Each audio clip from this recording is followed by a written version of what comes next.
বিশ্বনবীর মুচকি হাসির ফাঁক দিয়ে দাঁতের দিকে তাকালে মানুষগুলো সব পাগল হয়ে যায়। স্মাইল দিতেন বিশ্বনবী, স্মাইল, মুচকি হাসি, তাবাসসুম। বিশ্বনবীর মুচকি হাসি দেখলে মানুষ পাগল হয়ে যেত, পাগল পাড়া হয়ে যেত। তারা বলে না না, এ মহামানব তো কখনো পাগল হতে পারে না।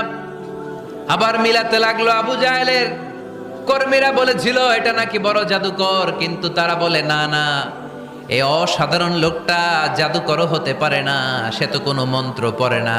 জাদু করার জন্য মন্ত্র পড়ার দরকার আছে না নাই? বিষ্ণুনবী কি মন্ত্র পড়তো? বিষ্ণুনবী কি পড়ে শোনাতো? চিল্লায় বলেন, কি পড়ে শোনাতো? কোরআন শোনাতো। এত সুন্দর কণ্ঠ ছিল বিশ্বনবীর, পাগল হয়ে যেত মানুষ শুনতে শুনতে, পাগল পাড়া হয়ে যেত, বিমুগ্ধ হয়ে যেত।